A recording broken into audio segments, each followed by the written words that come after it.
buenos días para todos y para todas. Empezamos con este taller, una etapa muy importante de este ciclo de actualización para periodistas, el proceso de elaboración de los reportajes colaborativos, que es una oportunidad no solamente para aprender, sino también para dialogar e intercambiar con nuestros colegas. Lo hacemos junto a un excelente equipo de editores, conformado por Jessica Ábalos, Oscar Martínez y Juan Luis Font. Les dejo a ellos la conducción de este taller y les agradezco que hayan aceptado formar parte de los ciclos CAP. Adelante, colegas. Soy Juan Luis Font. Gracias a Marielos, a todos los colegas de Ciclos CAP. En concreto, yo soy el periodista, el editor de estreno en estos ciclos. Sin embargo, estoy lejos de estar de estreno en la profesión. Tengo más de 34 años de ejercer periodismo en Guatemala y lo he hecho tanto en prensa escrita como en radio, como en televisión. Tiendo a querer más la prensa escrita, esa es la verdad. Es hacia donde más me inclino y es donde inicié.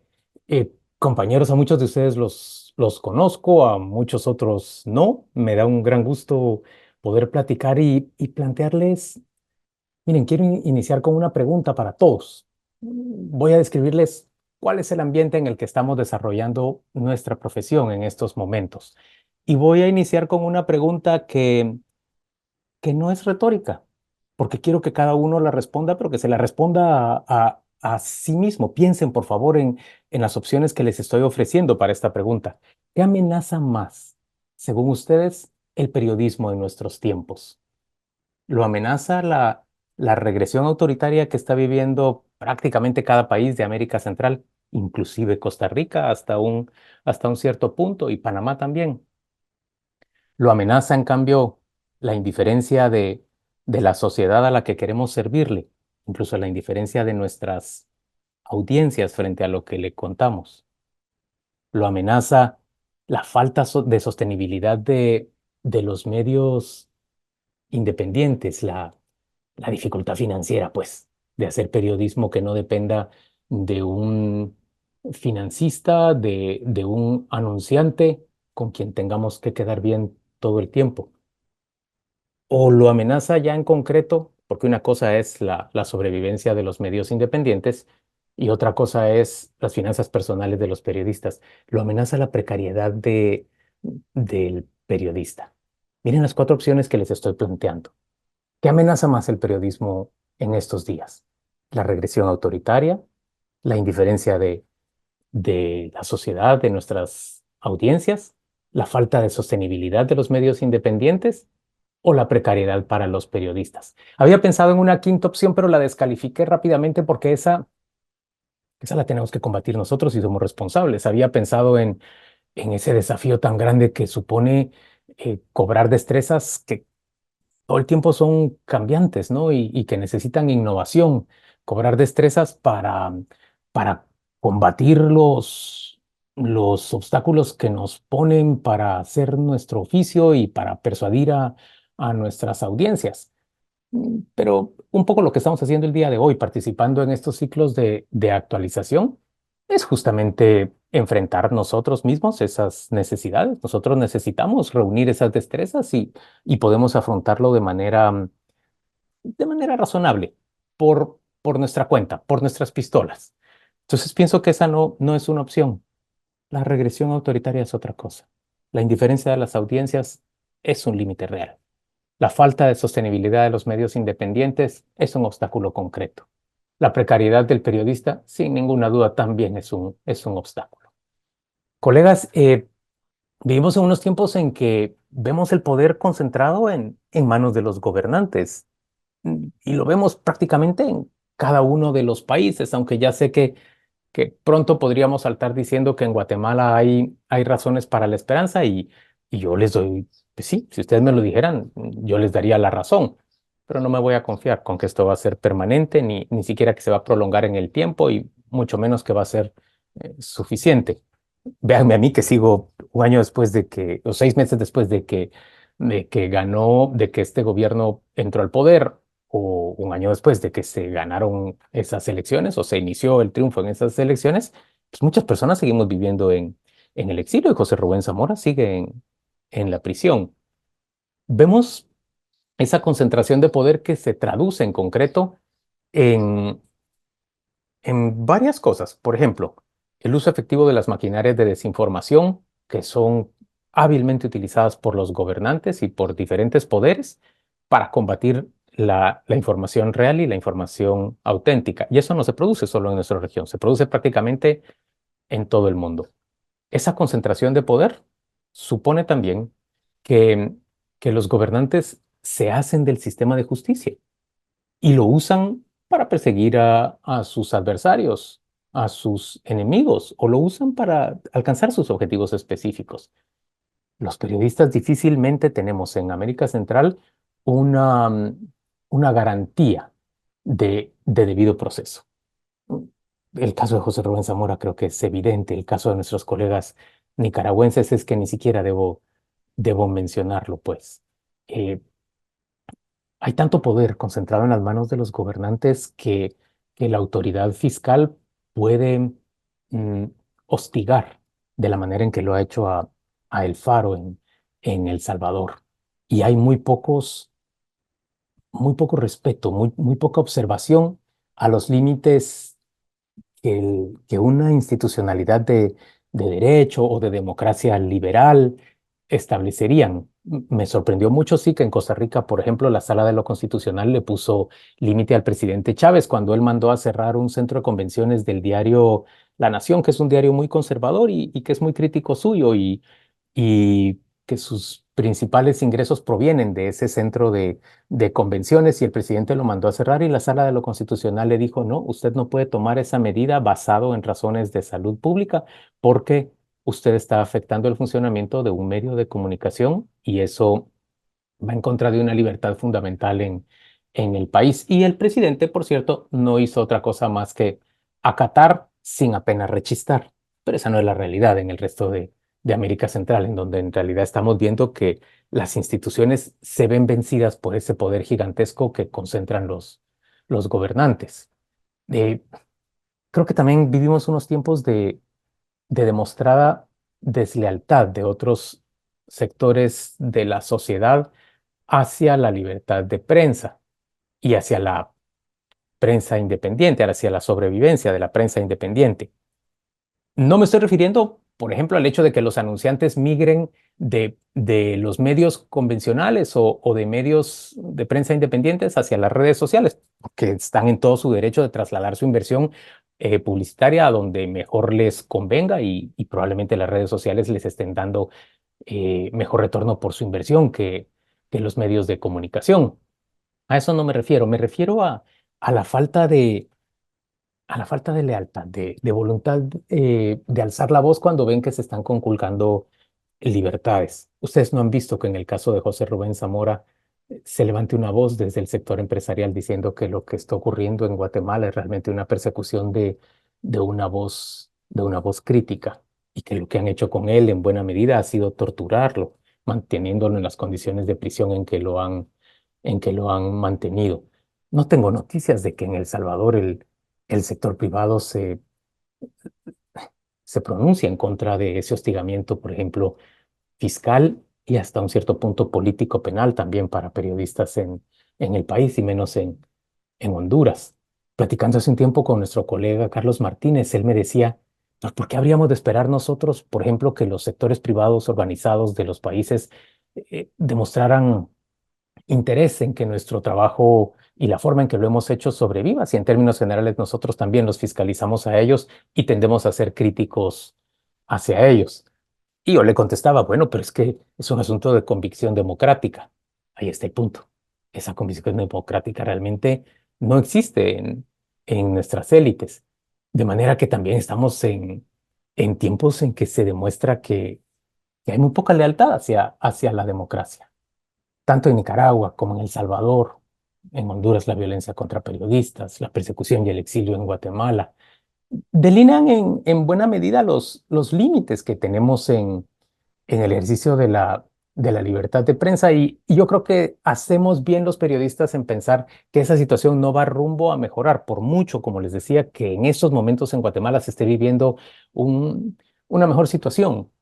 Creo que haríamos muy bien todos en tener certeza de que ese riesgo está latente y que tenemos que aprender a afrontarlo. Y afrontarlo significa reconocerlo, identificar los mecanismos para proteger nuestra profesión hacia futuro y con responsabilidad, pues, ponerlos en práctica.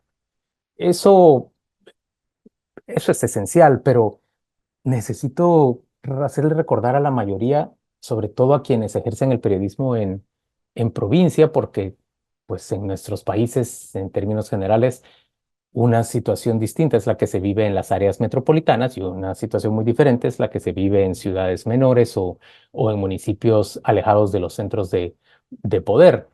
Esa libertad con la que hemos ejercido prensa, quienes lo hacemos desde las capitales, en realidad nunca ha sido algo palpable y algo evidente para los colegas de provincia. Y, y muchos lo saben perfectamente cómo la dependencia económica de los poderes locales en realidad determina buena parte de lo que pueden hacer, pero además también cómo el uso de las amenazas, de la violencia, la proximidad de las personas a quienes fiscalizamos, pues todo eso hace mucho más difícil hacer el periodismo en esa área. Y me parece que también es necesario que hagamos otro reconocimiento en esta descripción así amplia del panorama de cómo ejercemos la prensa en estos días los centroamericanos. Miren, nunca hemos tenido nosotros, nunca hemos abrazado en ninguno de los países, me atrevería a decir, un, un esfuerzo real, un mecanismo que haga efectivo el reconocimiento de nuestros errores como periodistas y la reparación del daño que podemos ocasionar a aquellos a quienes malinformamos o a quienes desprestigiamos cuando cometemos errores. Eh, lo hemos considerado como, bueno, como una especie de protección para nuestro oficio, y en este caso hablo más sobre Guatemala, que es la realidad que más conozco, el hecho de tener un foro especial o un ámbito especial no judicial en donde se dirimen los conflictos, que en realidad nunca llegan a dirimirse y que se genera una especie de impunidad también histórica para quien comete delitos o quien no comete delitos, sino quien desprestigia a otra persona o quien informa mal. Creo que también ese es un asunto que tenemos que tener en cuenta si por el otro lado estamos pidiendo pues unas condiciones mejores para ejercer nuestra carrera.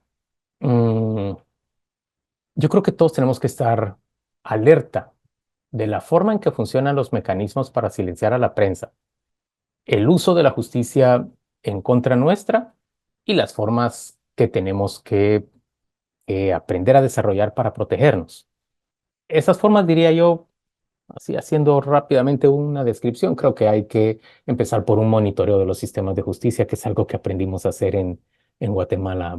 ¿Verdad? Nos han alertado con relativa rapidez de procesos que vienen en contra de alguno de nuestros colegas.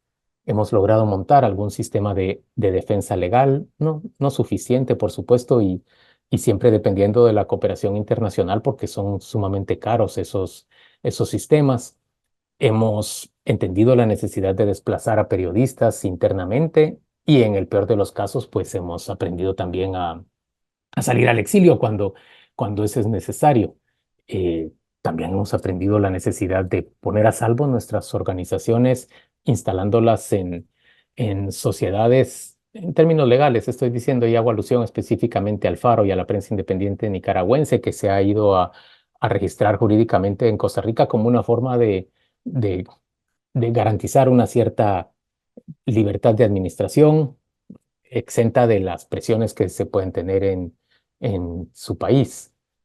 Hacemos periodismo en tiempos de regresión autoritaria y sabemos que eso significa que cada vez tenemos más denegatorias de información pública o cada vez nos lo ponen más difícil. Eh, y esa es una información que nosotros necesitamos probablemente hoy con más urgencia que antes para persuadir a una sociedad o a unas audiencias que no son precisamente fáciles de persuadir y que están sometidas a un bombardeo constante de desinformación y de datos que no son apropiados. esa información que nosotros queremos darle le permiten entender a esa sociedad, pues su entorno, tomar decisiones apropiadas. Y cada vez nos regatean más esa información y nosotros tenemos que volvernos más hábiles e ingeniosos para conseguirla. Eh, Esto lo estamos haciendo, como ya les decía hace un momento, incluso ante el disgusto de una parte de la sociedad que ahora más que nunca se permite mostrarse ya no solo desleal, sino hosca hacia nosotros, que en realidad nos cuestiona de manera concreta, que nos descalifica como activistas, en algún caso no sin razón, pero no en la mayoría de los casos y mucho menos cuando nosotros somos profesionales y seguimos el método periodístico de manera estricta, que no necesito recordarles, ¿verdad? Que el método periodístico se resume fácilmente en hacemos acopio de información, reunimos información, verificamos información y contrastamos información. Pues no, la verdad es que tenemos un clima de hostigamiento y un clima de rechazo de una parte de la sociedad que creo que también es necesario asumir, como es necesario asumir que el financiamiento de los medios es cada vez más escaso e inestable, que competimos ferozmente por la ayuda internacional, que es siempre insuficiente, por supuesto, y que requiere de unos procedimientos complejos para obtener. Eh, Hemos llegado a entender que se necesita diversificar nuestras fuentes de financiamiento. Hemos llegado a entender que pocos periodistas van a tener un, un régimen estable de contratación si no aprendemos a planificar la obtención de recursos, a administrarlos apropiadamente y a comprender la complejidad de nuestro negocio. Y la complejidad del negocio tiene que ver, por ejemplo, con que en muchas ocasiones los medios independientes tienen que granjearse entre 2 y 4 medios de formas de ingreso distintas, con lo que esto significa o lo que esto requiera de nuestra atención, que se distrae de la vocación prioritaria que es la de hacer periodismo, lo cual es una pena, pero es absolutamente indispensable tenerlo en cuenta y ejercerlo además para que nuestro oficio no se quede como pez sin agua, como pez que ya no tiene en dónde nadar. Necesitamos aprender realmente a obtener esos recursos y administrarlos efectivamente. Y sí, necesitamos diversificarnos en la forma en que obtenemos esos recursos y algunas de esas formas suponen apartarnos de lo que estamos haciendo de periodismo, pues tenemos que crear esa división que, que lo logre, por mucho que pueda molestarnos. Pero cuando yo les describo este panorama de cómo estamos haciendo periodismo en estos tiempos, vuelvo a una pregunta que tengo que volverlo a decir, no es retórica esta vez. Eh, ¿Por qué hacemos periodismo? ¿Qué me mueve a mí a hacer periodismo? ¿Qué los mueve a cada uno de ustedes, mis compañeros hoy, para dedicarse a otra profesión? No es por plata. Tenemos claro que ninguno de nosotros está aquí para hacer dinero. Eh, Ni siquiera el más exitoso, el que publique más libros. En términos generales, aquí comparecemos un club de pluriempleados que hemos aprendido a administrar la precariedad, pero que no tendríamos que conformarnos con esa precariedad. En realidad tendríamos que aspirar a una estabilidad que nos permite planificar, tener una vida próspera y planificar un futuro. Pero si todo esto es la circunstancia en la que nos estamos desempeñando, vuelvo a preguntar, jóvenes, ¿por qué hacemos periodismo? Respóndanse cada uno de ustedes y por favor, evite, porque yo sé que, lo digo a partir de mi propia experiencia, que lo primero que hago es darme respuestas que me ennoblecen o que ennoblecen mi espíritu. Oh, yo quiero ayudar a mi sociedad, es que yo quiero contribuir, es que a mí me gusta. Señores, yo estoy buscando eh, reconocimiento que probablemente en primera instancia me fue negado en una familia de 6 hijos en donde yo era el segundo y cada día o cada año surgía otro más chiquito que requería la atención de los padres y entonces este tenía que hacer algo para llamar la atención, aunque fuera la atención negativa de, de todo el mundo en esa casa. ¿Por qué hacemos periodismo? ¿Qué estamos buscando y qué nos gratifica? Yo creo que esa es una pregunta útil para hacernos porque nos va a dar fortaleza y nos va a dar certeza en esta terca decisión nuestra de seguirlo haciendo. Hoy que estamos arrancando con este esfuerzo de producir los reportajes a los que nos ha convocado CAP, yo creo que es útil que pensemos en estas cosas. ¿Qué amenaza más nuestra profesión y por qué, a pesar de todo, yo estoy dispuesto a hacerlo? ¿Por qué sigo tercamente en este camino? Y cómo puedo, por supuesto, hacerlo más llevadero para mí y para mis colegas. Me voy a quedar hasta aquí. Les agradezco mucho que me hayan prestado atención. Les vuelvo a decir que me va a dar mucho gusto trabajar con ustedes y espero que coincidamos con frecuencia. Bueno, pues es un gusto volver a estar aquí en la que ya considero mi casa, que es Ciclos Cap. Yo ya llevo algunos Ciclos Cap en los que hemos trabajado. Yo he trabajado en El Salvador y coordinando el año pasado la edición.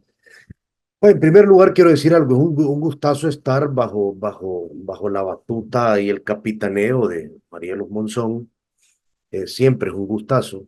La gente con la que estamos editando, pues yo a Juan Luis y a Jessica les admiro mucho desde hace mucho tiempo. Ya no se diga también, pues a las personas que están coordinando, a Vilo conozco desde hace mucho, Ricardo, Saúl Baquerano en El Salvador y Telma son personas que hicieron periodismo de investigación antes de que yo siquiera me planteara hacerlo. Pero también ahora hay un grupo bien sólido. Eh, eh, Voy a mencionar algunas personas, por ejemplo, está Cecibel Romero, que la veo por ahí. Cecibel Romero también, pues hacía periodismo de investigación cuando yo cubría inundaciones de cloacas, pues en la capital del Salvador. Y hay gente que ha fundado medios, está por ahí Wendy Monterrosa, puedo ver por ahí a Dunia Orellana de Honduras, mucha más gente que estoy dejando. Entonces, la gracia del CAP siempre ha sido juntar gente que tiene una trayectoria y un recorrido muy sólido, muy grande, con mucha experiencia, con gente que tiene un recorrido sólido, pero más reciente, para formar equipos de trabajo con diferentes habilidades que nos permitan hacer investigaciones que, por decirlo de una forma sencilla, intenten romperla.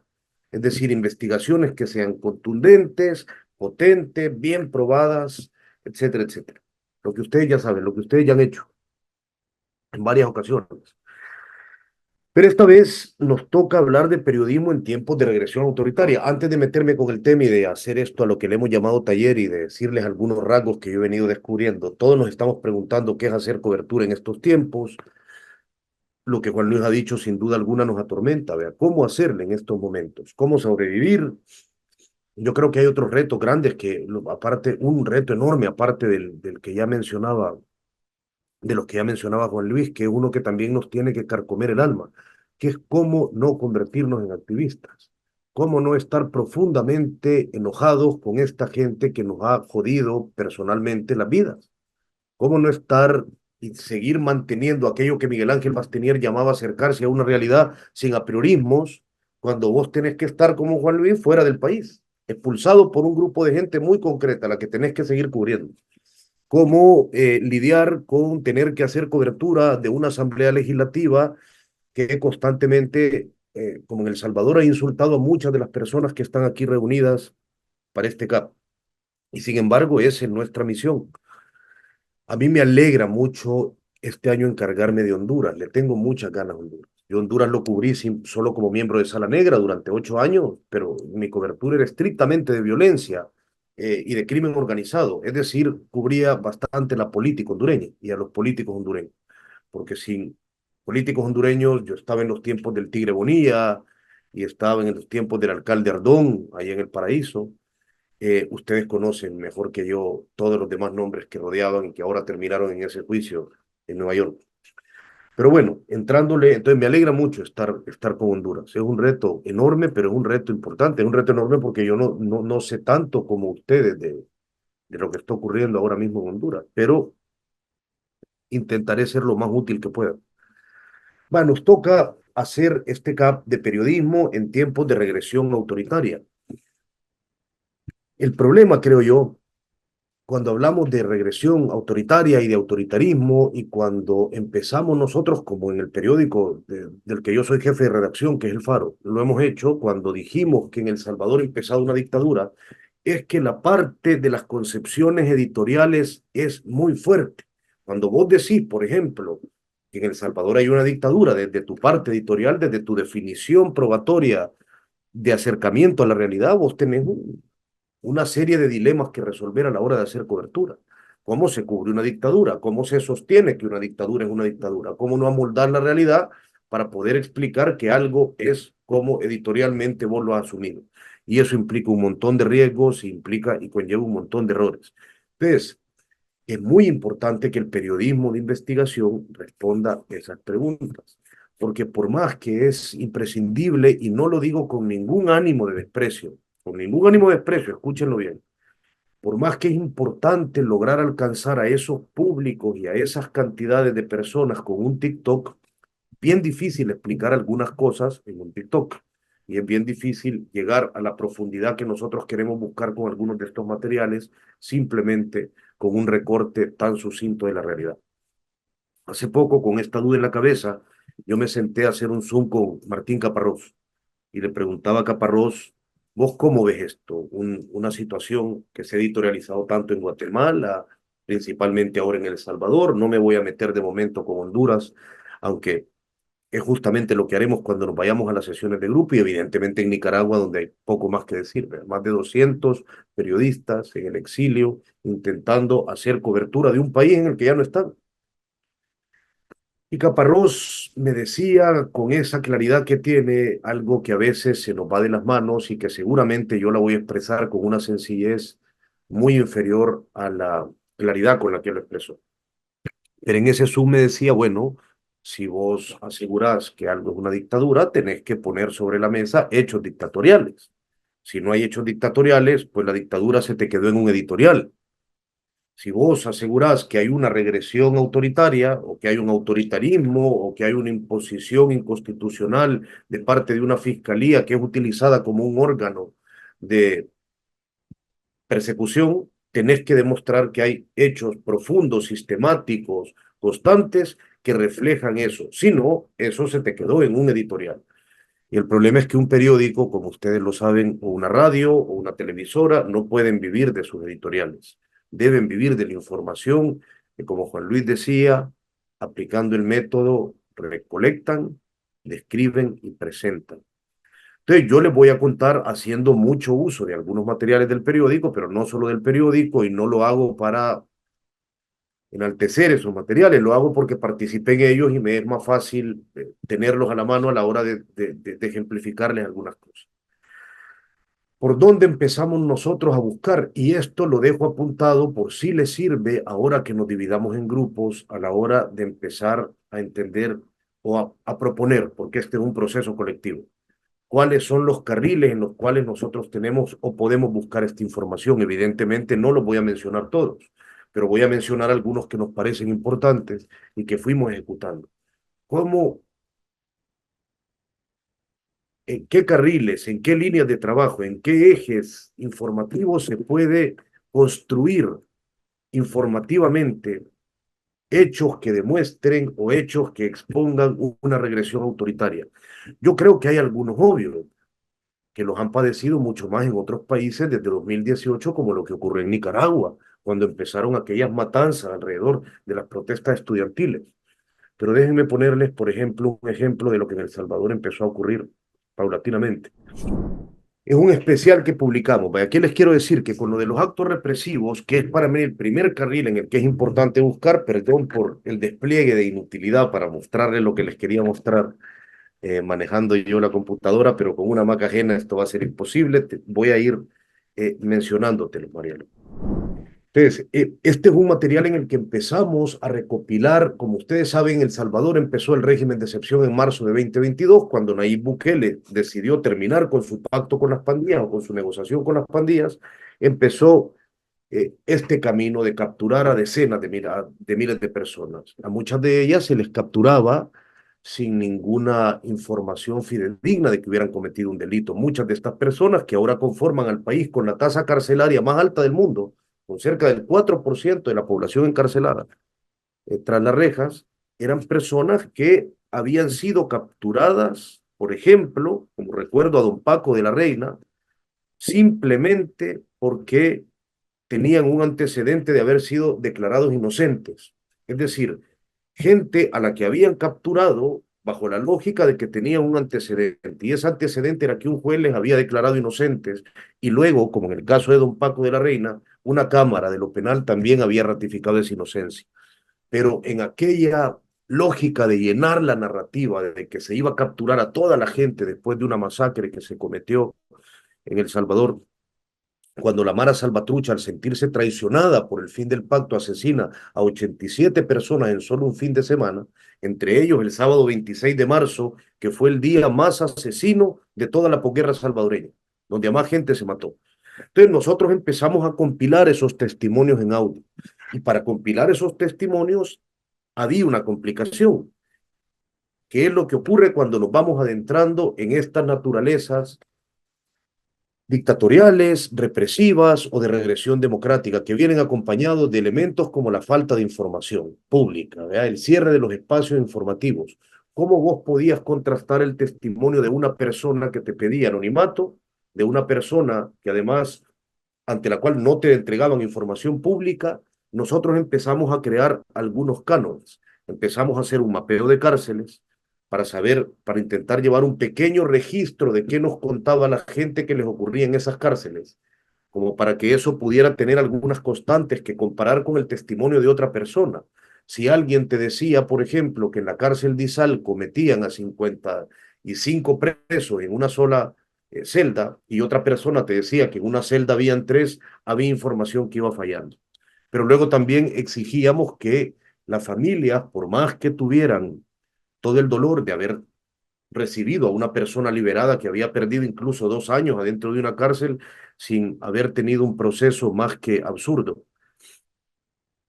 les exigíamos que nos mostraran documentos, aunque luego no los publicáramos. Documentos que certificaran que esas personas habían estado en la cárcel, que habían dicho estar en el tiempo que habían asegurado estar. Y había algunos casos que tuvimos que descartar, muchos, donde las personas ni siquiera tenían un documento que pudiera mostrar eso. Conseguimos otras formas de probar. Pero no me quiero quedar en la parte metodológica porque si no esto se alargaría mucho.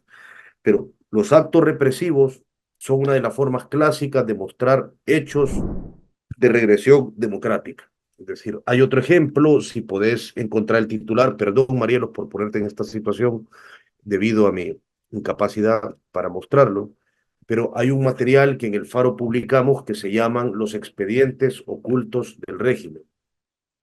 Es mostrarlo solo para que no vean únicamente mi cara mientras hablo.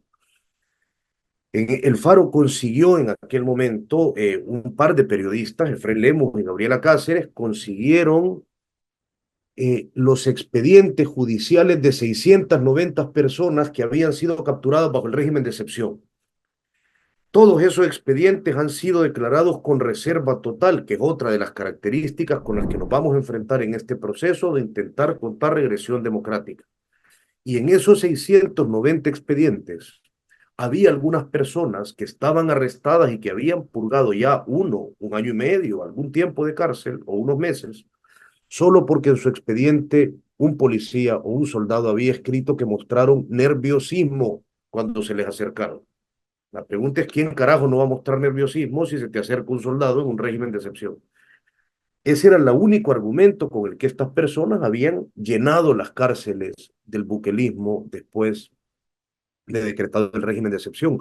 Muchas personas, cientos de personas, estaban arrestadas por lo que se llamaba ficha policial, que básicamente lo que el policía que te arrestó escribe a su libre albedrío en un sistema de la policía que tiene cero controles. Si escribe que te encontraron corriendo o actuando sospechosamente, eso queda ahí, y como el régimen retrasó todas las formas del debido proceso, podés pasar meses preso.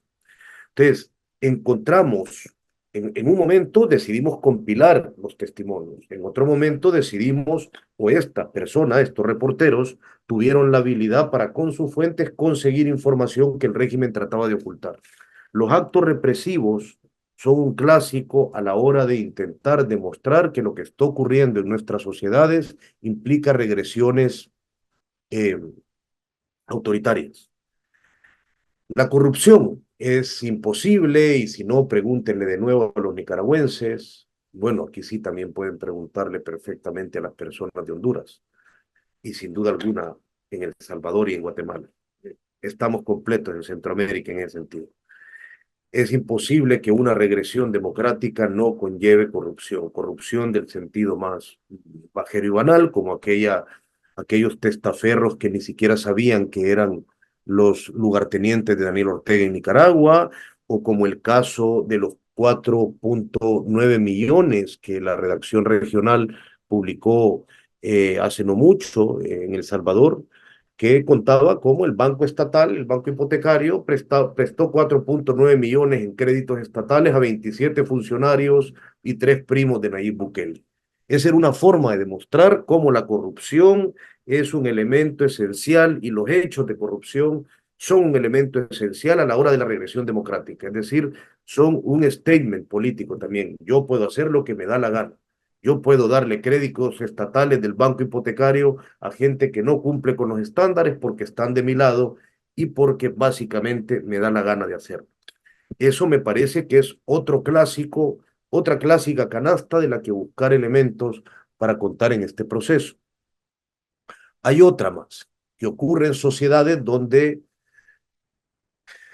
el Estado, como en Guatemala o en Honduras ahora mismo, por ejemplo, ha decidido abandonar o coaligarse en algunas zonas y no estar presente, que es la ausencia de Estado. Es decir, una regresión democrática o autoritaria también ocurre en zonas donde el crimen organizado empieza a controlar poblaciones completas. Si ustedes se dan cuenta del último ejemplo, hace no mucho en Comalapa de la Frontera, que es un lugar que debería estar tatuado en el imaginario de los centroamericanos. Comalapa de la Frontera es uno de los puntos de cruce de la frontera sur mexicana por las que cientos de miles de centroamericanos han cruzado a lo largo de los últimos 40 años.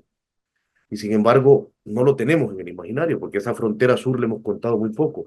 Comalapa de la Frontera entró desfilando una caravana del cártel Jalisco Nueva Generación hace 2 meses. Y la gente le recibió aplaudiéndoles y cuando algunos reporteros rascaron un poco se daban cuenta de que esos aplausos no eran por la animosidad que les había generado. Esos aplausos se derivaban del miedo, del terror que les imponía el saber que había llegado, que el Estado no iba a meter las manos cuando el grupo del crimen organizado se tomara esa zona. Eso es como cuando allá en Honduras intentamos ir al paraíso con el alcalde, con el Tigre Bonilla, y fuimos y encontramos un pueblo completamente abandonado, porque el crimen organizado, aliado con el alcalde Ardón y con la gente del espíritu, habían ordenado que toda la gente se encerrara en sus casas. Ahí hay donde buscar, en ausencia de Estado. Sin duda alguna, hay otra clásica a la hora de hablar de regresión autoritaria y es la cooptación del Estado o el cambio de normas. Para esto les pongo un ejemplo sencillo. Hace no mucho, por si lo encontrás, Marielo, solo para que lo vean, este era un trabajo que hicieron Daniel Bonilla, Gabriel Labrador y Daniel Reyes en El Faro, que lo titulamos Un mapa electoral a la medida de nuevas ideas. Se le ocurrió a Nayib Bukele, a pesar de que las normas lo prohibían, cambiar el país antes de unas elecciones y reducir el país de 262 municipios a 44. Cuando hicimos el análisis de a quién beneficiaba en una comparación con las elecciones de 2021, es decir, si las elecciones de 2021 se hubieran aplicado estas reglas, ¿a qué partido se hubiera beneficiado? ¿Cuál partido creen que salió? Evidentemente el partido de Nayib Bukele. Es decir, la reducción del Estado en términos municipales le beneficiaba haciendo un cálculo meramente electoral en las elecciones venideras que venían. Y eso es un cambio de normas. Todos los autoritarios cambian las normas a su manera. Todos los autoritarios, como lo hizo el expresidente hondureño para reelegirse, como lo hizo Nayib Bukele para elegirse, como lo han hecho Daniel Ortega en un estado que ya es totalmente irreconocible. Esa es una carretera en la que buscar hechos autoritarios que son potentes para explicar una realidad. El cambio de normas, el diseño de contextos distintos y de realidades amoldadas a lo que la gente en el poder de ese momento desea. Pero yo creo, y dentro de lo que hemos ido buscando, al menos en el periódico, de las experiencias que hemos ido teniendo, que vienen otras canastas de las que sacar temas que son menos evidentes que estas que he mencionado ahora mismo. Hay dos concretas que yo creo que se imponen profundamente: el silencio y el miedo. Son hechos que se pueden contar en una regresión autoritaria. El silencio y el miedo. Hace poco, Efrén Lemos en El Faro firmó una pieza, ahí me parece muy potente, que se titula No hablemos de los muertos. Efrén Lemos va a las casas de familiares de personas arrestadas injustamente durante el régimen de excepción y se encuentra incluso con una madre que niega a su hijo, con tal de no querer hablar con un periodista. Evidentemente, la crónica lo cuenta sin dar su nombre, protegiendo a fuentes, que es algo de lo que ya Jessica les hablará inmediatamente. Yo me callé. Pero el silencio y el miedo son dos hechos que se van imponiendo poco a poco y que son indispensables a la hora de hacer una regresión autoritaria. ¿Qué es lo que, por ejemplo, más asusta a los regímenes como el nicaragüense o el cubano, y de lo que ya han dado clases? El uso del espacio público. Todavía permiten que algunas personas hagan alguna manifestación, pero si vos sacas una pancarta al espacio público, en Cuba te comes 15 años preso y en Nicaragua podés pasar en el chipote años. El uso del espacio público, ¿qué es lo que ha hecho Nayib Bukele inicialmente con la detención de todos los autobuses que intentaban llegar a marchas con carteles? Intentar boicotear que usen el espacio público para hacer expresiones de ese tipo. El silencio y el miedo son dos hechos que van engordándose y que nosotros como periodistas tenemos que saber contar con hechos concretos, con nombres, personas, acciones, escenas. La impunidad, evidentemente. Los expedientes estos que les mencionaba, los expedientes ocultos, son un ejemplo claro de impunidad. Es decir, pero también lo es todo el desmantelamiento que en un país como El Salvador ha ocurrido con el caso de la masacre del Mozote de 1981, donde cerca de 1000 personas murieron, pero luego la dictadura en ciernes decidió hacer una purga de jueces y dentro de esa purga de jueces purgó al juez que estaba llevando el caso del Mozote, y ese caso del Mozote, que ya era un caso precario porque lo que estaban haciendo era justicia para los viejos y justicia para los muertos. Gente que se había muerto esperando que le hicieran justicia por el asesinato de un familiar en la guerra, al inicio de la guerra civil salvadoreña, y que cuando estaban a punto de empezar un proceso serio, se lo vuelven a tirar para atrás. No hay retroceso autoritario sin impunidad, y no hay impunidad, como ustedes lo saben, sin víctimas de esa impunidad. Y a esas personas se les puede encontrar y a través de su sufrimiento y de su calvario se puede reflejar o crear un espejo en el que más gente debe poder verse. Por eso esos temas son tan potentes, porque lo que le pasa a esas personas es un reflejo de lo que le va a pasar a más personas. El exilio, sin duda alguna, el exilio es uno de los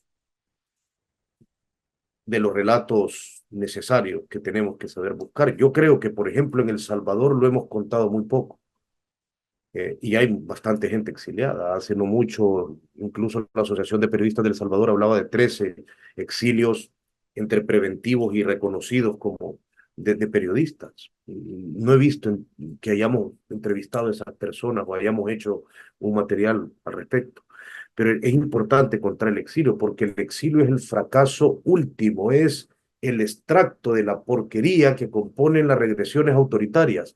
Gente que para poder sobrevivir cree que debe largarse y cree que debe pedirle ayuda al lugar que llega para quedarse, para ya no estar en su país, para abandonar ese lugar, antes de que le ocurra lo que injustamente le va a ocurrir, lo que hemos mencionado antes.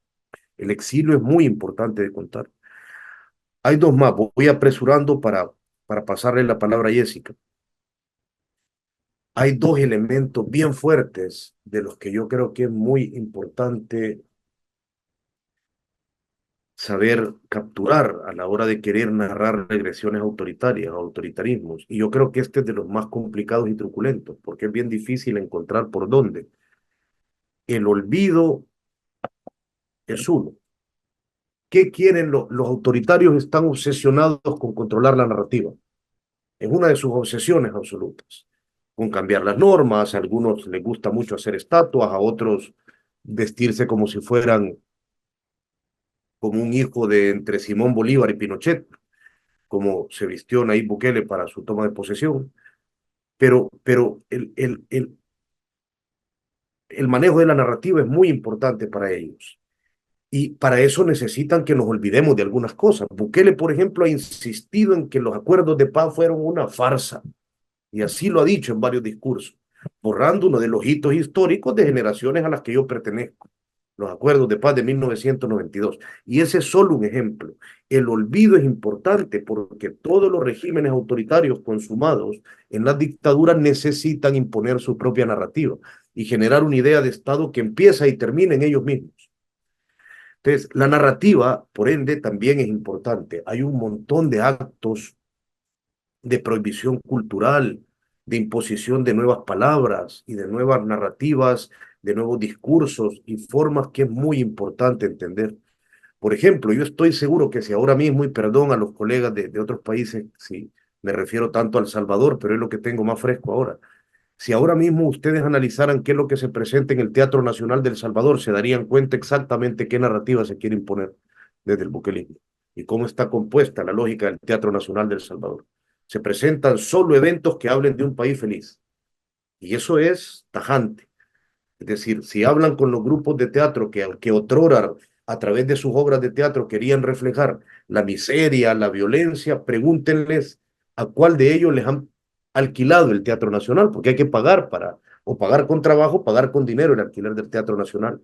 La imposición de la narrativa es uno de los elementos que más nos cuesta contar y que yo creo que cuando en los que más fallamos, porque cuando la narrativa ya cuajó, cuando eso se convirtió en una muralla y algunas palabras se olvidaron y otras se impusieron, ya es muy tarde para quitarlas.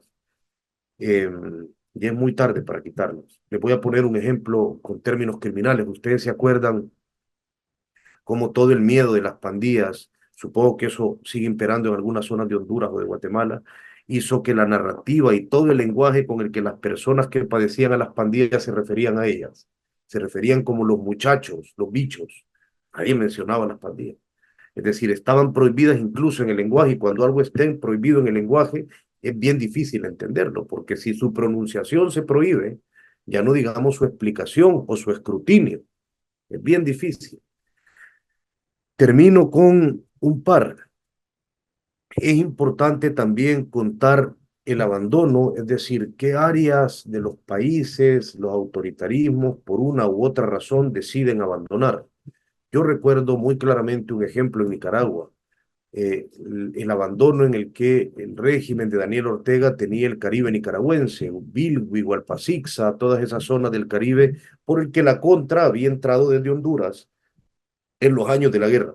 Entonces, aquella traición del pueblo misquito, Rama y Garífuna, le pareció al dictador que era suficiente para que, por ejemplo, vos de la cabecera departamental de Puerto Cabezas no pudiera llegar más que en lancha hacia los otros 14 municipios que había.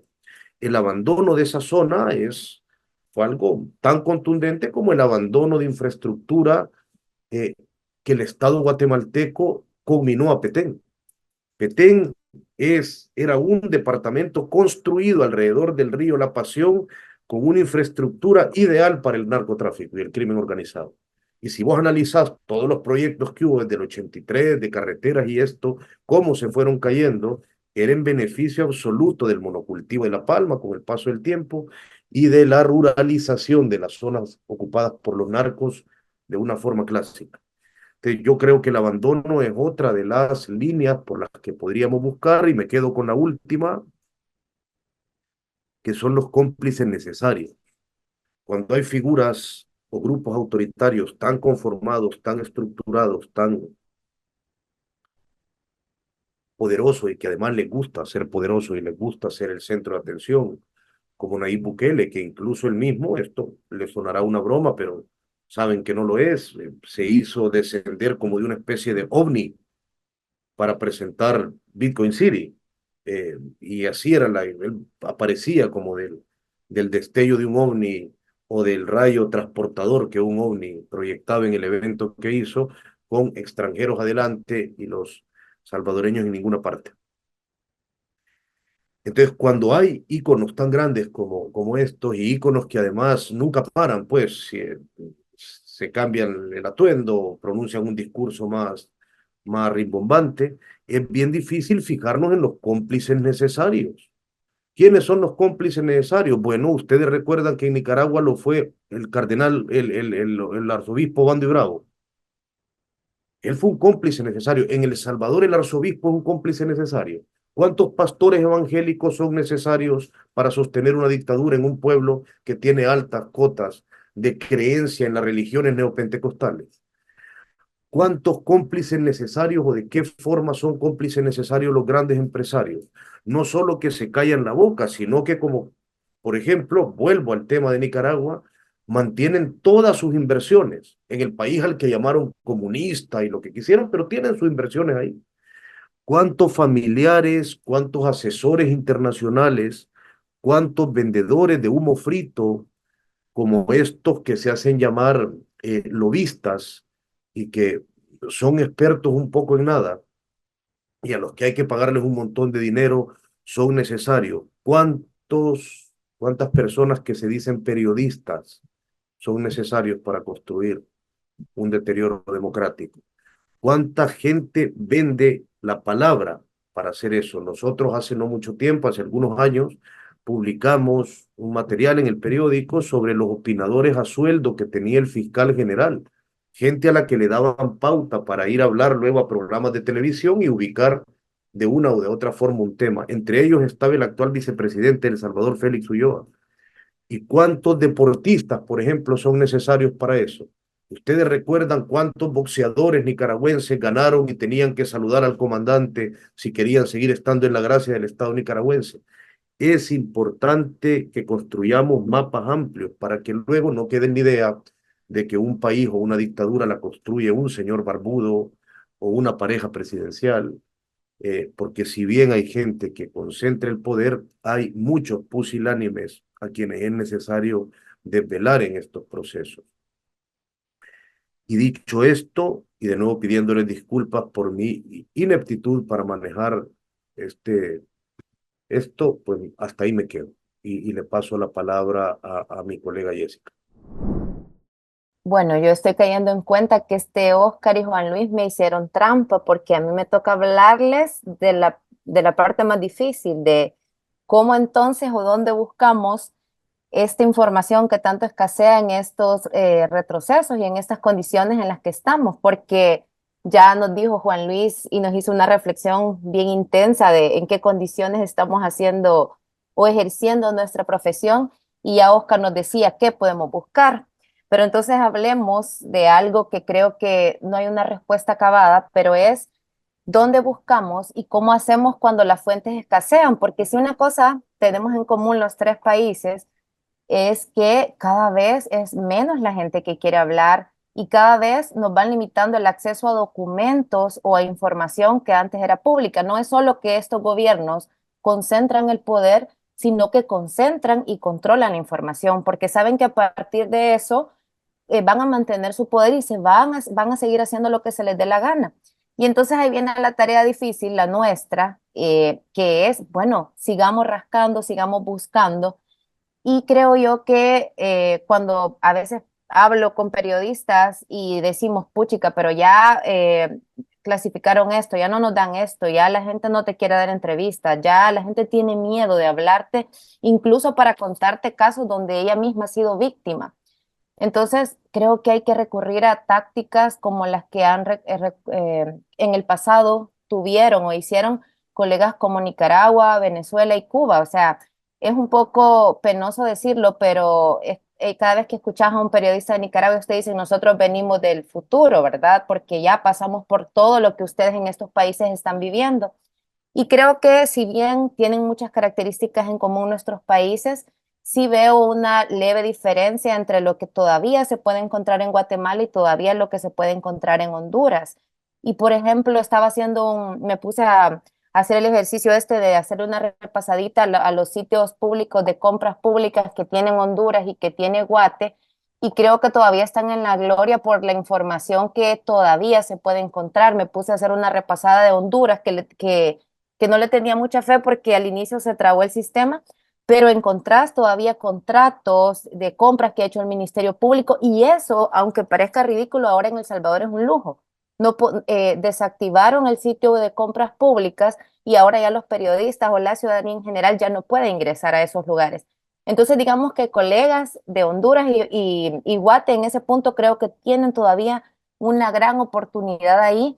Creo que todavía hay mucho oro que se puede rascar mientras sus gobiernos decidan mantener pública esa información. Y creo que como nosotros nos dimos cuenta de lo que teníamos hasta que lo perdimos, porque realmente cuando nos quitaron el acceso a esa página, nos dimos cuenta de realmente todo lo que se pudo haber sacado o exprimido más. Así que si todavía tienen, aprovéchenlo. Creo que todavía podemos seguir haciendo uso de herramientas que son valiosísimas y que nos pueden servir para rascarle y contarle las costillas a estos gobiernos, que son los registros que todavía son públicos y a los que todavía no nos han quitado el acceso, como los registros de propiedad e hipoteca, los registros de comercio. Eso todavía sigue siendo público, por suerte todavía aquí en El Salvador, en los 3 países. Entonces digamos que oportunidad todavía hay, todavía no se nos han cerrado, sí se nos han cerrado puertas, pero todavía hay ventanas a las que podemos seguir tocando. Ya más adelante vamos a hablar de esto que comentaba Oscar, del tema de cómo haces cuando se ha puesto tan de moda el anonimato. O sea, ya vamos a entrar a eso, pero ahorita digamos que estoy partiendo de lo básico, de cosas que todavía están ahí disponibles. Creo que tenemos un gran chance, una gran oportunidad, y esto creo que lo empezamos a ver acá más cuando el deterioro era más notable y cuando se empezaron a cerrar las fuentes oficiales en la sociedad civil, porque creo que subestimamos la cantidad de información que llegan a las organizaciones y la cantidad de información que está en poder de la sociedad civil, de las organizaciones no gubernamentales. Entonces, creo que es momento cuando el gobierno te empieza a cerrar los espacios y te empieza a quitar todas tus fuentes de información, creo que es momento de repensar alianzas con las organizaciones y ya no verlas como aquella fuente a la que veías que daba una conferencia o un posicionamiento sobre una problemática específica, sino empezar a buscarlos como aliados constantes, porque la sociedad civil empieza a generar su propia data cuando los gobiernos empiezan a restringir información. Entonces se pueden convertir en aliados claves. Acá en El Salvador pasa, Oscar lo sabe, en los ejemplos que Oscar mencionaba, muchos de los casos de estas torturas que se están cometiendo dentro de las cárceles, primero lo consiguen organizaciones porque tienen acceso privilegiado a veces a unas fuentes que nosotros llegamos después o a unos datos que nosotros llegamos después. Entonces creo que hay que empezar a pensar mucho en esas alianzas. También veamos a los abogados. O sea, si alguien siempre va a hablar, no importa que aquí que se le ponga censura, que se le ponga reserva a un proceso judicial, que el sistema judicial esté cooptado, que el Ministerio Público esté cooptado. Si alguien siempre va a hablar, son los abogados litigantes. Siempre va a haber un abogado que te va a querer compartir un requerimiento, un auto de instrucción, que te va a querer compartir una sentencia, aunque un proceso judicial tenga reserva. Siempre va a haber un abogado de los que están litigando en los tribunales que va a querer compartirte un documento. Entonces ahí hay muchísima oportunidad. Creo que todavía eso no lo podemos desaprovechar porque todavía se puede, aún en las condiciones de regresión que tengamos, siempre va a haber alguien del sector privado que te va a querer compartir algo. Y otra cosa que creo yo que puede servir mucho es buscar afuera, porque generalmente tenemos metida la nariz en nuestro país y estamos buscando conseguir información sobre El Salvador en El Salvador, y estamos buscando conseguir información sobre Guatemala en Guatemala, y estamos intentando conseguir sobre Honduras en Honduras, cuando realmente no estamos viendo hacia afuera. ¿Por qué? ¿A qué me refiero con esto? Hay mucha información en las cortes de Estados Unidos sobre lo que está pasando en nuestros países, y nosotros no estamos poniendo la mirada en eso y nos estamos centrando en buscar solo adentro, cuando realmente Han salido fiscales, han salido jueces que se conocen y hablan entre sí y que están en Estados Unidos. Y estos jueces que trabajaron en Honduras, en Guatemala o en El Salvador, están afuera. Podemos intentar buscar afuera, podemos intentar con fiscales que estuvieron en el Ministerio Público. Y esta gente afuera, porque ya está resguardada, es más fácil que intente compartir información con nosotros que la gente que todavía está dentro y tiene terror, porque obviamente tiene que cuidar su trabajo. Entonces creo que tenemos que empezar a expandir nuestra búsqueda, dejar de buscar donde siempre buscábamos. ¿Y a qué me lleva todo esto? Que a lo mejor a algunas les parecerá muy obvio, diciendo, bueno, esta Jessica está hablándome de periodismo uno. Al final, lo que les quiero tratar de decir es, se trata de regresar a los orígenes. ¿Por qué? Porque si un error cometió el periodismo antes de la pandemia, y marco la pandemia porque ahí fue el inicio, ¿verdad? Un reinicio, fue que nos convertimos en periodistas de declaracionitis y de escritorio y perdimos el contacto con la calle y con la gente y nos desconectamos de la gente y dejamos de ir a buscar las historias y los testimonios a los lugares, dejamos de ir a los hospitales, dejamos de ir a buscar a la gente afectada por el hambre, nos quedamos viendo todo desde las redes sociales y nos convertimos en esos periodistas que solo esperábamos a que nos pasaran el documento en la oficina y a partir de ahí construir una historia a partir de documentos ya hechos. Entonces, cuando tenemos condiciones adversas para el periodismo, como las que ya se mencionaron desde el inicio de esta conversación, nos toca regresar a los orígenes, volver a lo básico, que es volver a hablar con la gente. Porque, ¿qué pasa? Cuando estamos cubriendo personajes como este, como Bukele o como otros, o ahora, bueno, que está de moda Milei también, o personajes así que captan tanto la atención, a veces nos concentramos tanto en hablar sobre ellos y en hablar sobre los disparates y las locuras que dicen o hacen y dejamos de poner la mirada en la gente. Y realmente, quizá una de las maneras de volver a reconectar con la gente es volver a hablar sobre los problemas de la gente. Entonces, si vamos a decir, este ciclo CAP quiere contar, quiere hablar sobre cómo tenemos deterioro, dejemos de poner la mirada en el personaje, porque sí es importante decirlo y es necesario decirlo, pero también es importante que le digamos a la gente, mire, pero esta es la consecuencia en usted. Así de esta manera le afecta a usted que tengamos un deterioro democrático como el que tenemos. Y parecerá complicado porque, vaya, decimos, sí, es más difícil conseguir documentos, es más difícil conseguir gente que quiera hablar con nosotros, pero siempre hay, porque la indignación termina ganando. Ahora ya vamos a hablar de cómo cuidamos a esta gente que todavía se está atreviendo a contarnos, a pasarnos papeles, a hablar con nosotros.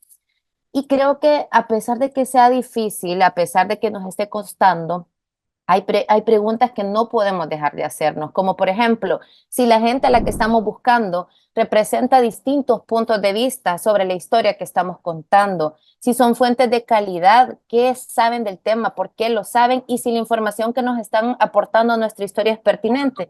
¿Por qué? Porque es muy fácil caer en la tentación de que como, yo parto del hecho de que este funcionario es un autócrata, es un totalitario, es un dictador, voy y busco siempre al mismo abogado constitucionalista que me hace un análisis que yo espero que me haga porque ya voy con la idea de que este abogado analista me va a hablar sobre la situación del país. Es fácil que siempre recurra a la misma fuente, que siempre recurra a la misma persona que ya sé que es mi lugar seguro porque sé que me va a hacer un análisis de la historia que yo estoy contando, de la injusticia o de la irregularidad que yo estoy señalando, pero hay que hacer el esfuerzo, aún en estas condiciones, de retarnos y buscar a gente diferente, a buscar a otras voces. Aquí, por ejemplo, los del Salvador deben saber a quién me refiero, pero siempre hay una abogada que la buscamos para todos los temas.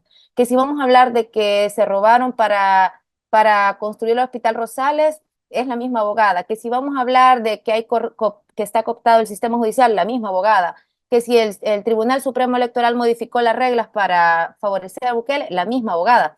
Y entonces nosotros mismos nos encargamos, no solo porque la gente no quiere hablar, sino porque ya tenemos como una cajita de fuentes que ya son como nuestro lugar seguro en las fuentes y que ya solo, le voy a escribir a fulana para que me analice esto, que me diga esto.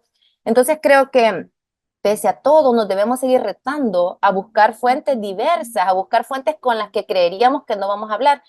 Y bueno, no les había dicho, yo soy la editora, pero creo que la vez pasada que nos presentamos, sí lo dijimos.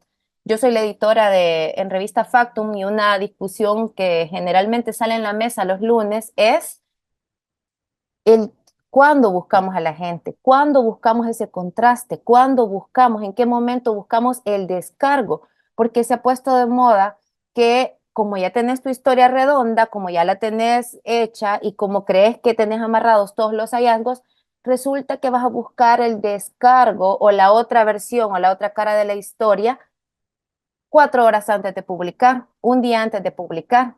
Y eso es una cuestión que también nos debemos de cuestionar, porque si bien sabemos que nos mienten los funcionarios y partimos de que creemos que nos van a mentir, pero tenemos que ser críticos con nosotros mismos y decir, no, lo voy a buscar con el tiempo suficiente como para que me sorprenda y me dé una versión distinta y yo tenga más chance de contrastar incluso mi propia hipótesis. Pero creo que cuando ya estamos en situaciones tan tensas como la que se vive, por ejemplo, ahora en El Salvador, en la que en su momento tuvieron los periodistas que tuvieron que salir de Guatemala, creo que es como, ya lo dejas como casi que por cumplir el requisito y no nos podemos permitir esos lujos porque es al final lo que nos va a proteger, que es como un poco con lo que voy a cerrar yo mi intervención. Pero antes de eso quiero hablar también de que hablemos del anonimato, porque vaya, decimos, sí, es difícil conseguir fuentes, pero todavía se pueden hallar cosas en algunos lugares y en algunas personas, pero hablemos ahora de nuestras fuentes anónimas, porque vaya, yo con Oscar creo, coincidimos con Bastenier en el taller este famoso que se dio en Cartagena y yo recuerdo que él nos decía que no te podías permitir el lujo de llevar más de 2 anónimos en el texto. Y ahora, si vieras tener lo que la cantidad de fuentes anónimas que estamos metiendo en nuestros textos, creo que se infartaría de nuevo, porque creo que nos estamos dando esa licencia que antes no se nos permitía. Y claro, se lo atribuimos a que son las condiciones adversas en las que estamos haciendo periodismo y en que cada vez la gente tiene más miedo de hablar. Pero creo que si algo, y quiero hablar de un ejemplo que trabajé el año pasado con Saúl Baquerano, que fue mi editor en un texto que trabajé sobre cómo se dio el golpe a la Sala de lo Constitucional en mayo de 2021 en El Salvador. El texto se llama El matón de Bukele contra la Sala de lo Constitucional. No voy a intentar compartir pantalla, pero lo que les quiero decir sobre este texto es que si algo me enseñó Baquerano aquí fue que tenés que hacer todo hasta el último esfuerzo por caracterizar a esas fuentes que no se atreven a que pongas su nombre.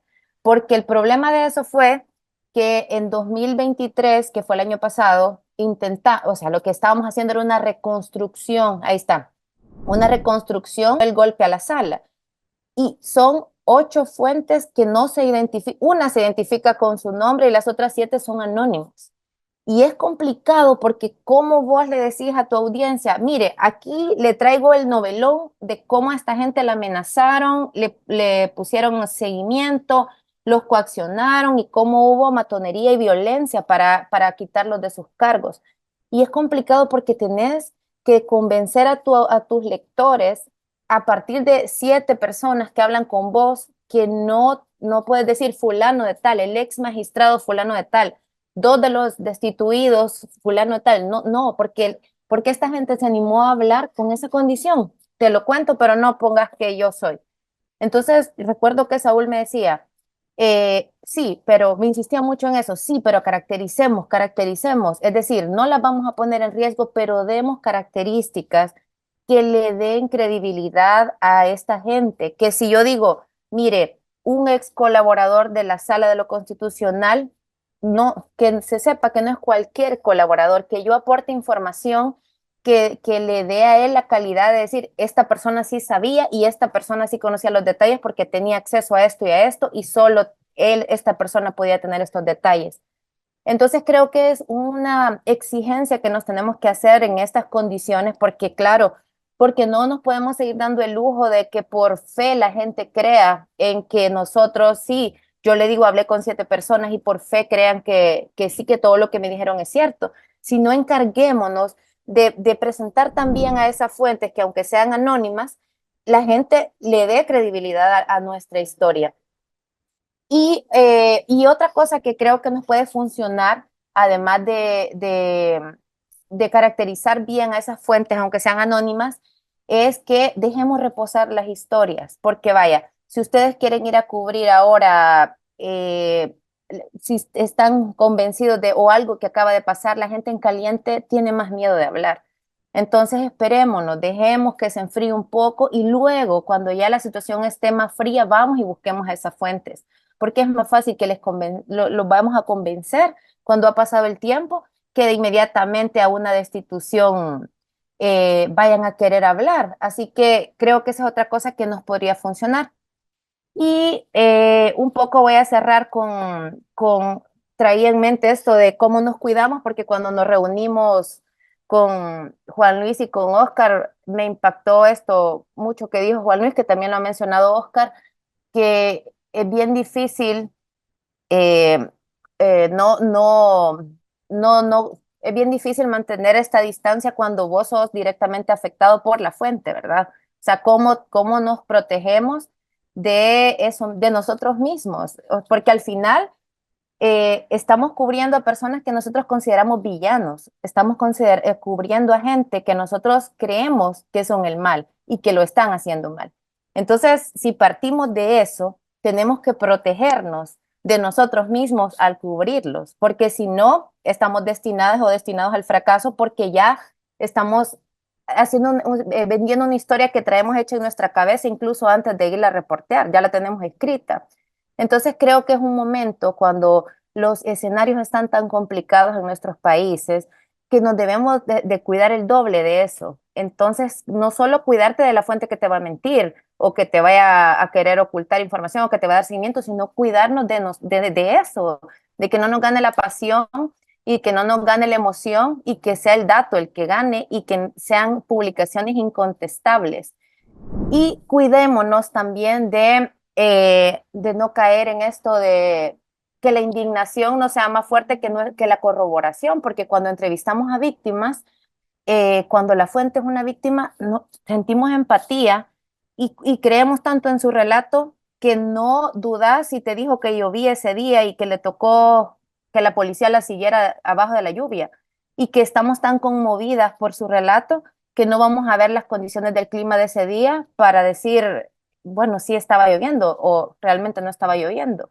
Entonces, dudar siempre de todo, de las fuentes y de nosotros mismos, porque si no nos convertiríamos en lo que son estos regímenes que tanto cuestionamos, ¿verdad? Que no se cuestionan nada y que tienen verdades absolutas. Y ya solo cierro con una última cosa que nos lleva al trabajo que vamos a hacer ahora como grupo, es que creo que es un tiempo de ser más solidarios que nunca, porque siempre hemos sido muy egoístas en esta profesión, ególatras y egoístas, y creo que solo la solidaridad nos puede salvar, porque ya no son tiempos para andar con esos resquemores de que no te comparto el número de mi fuente, porque ya no te doy esto. No, eso ya se acabó. Si de verdad queremos que se salve esta profesión, tenemos que hacerlo como grupo, como manada. Y esto se los comento porque ahora que ustedes van a entrar a su trabajo grupal, van a tener que compartir con gente de otros medios y van a tener que decir, bueno, yo hablo con fulano de tal, mi fuente es mengana, pero cosas que antes no le dirías a un colega de otro medio. Y esto es lo bonito de los ciclos CAP, que te permite hacer ese ejercicio de solidaridad, de compartir fuentes. Muchas gracias a Juan Luis Font, Jessica Ábalos y Oscar Martínez por este taller que acaban de compartir con nosotros, y muchas gracias también a ustedes, colegas, por su entusiasmo en formar parte de este proceso de formación. Los próximos meses serán clave para la elaboración de nuestros reportajes colaborativos.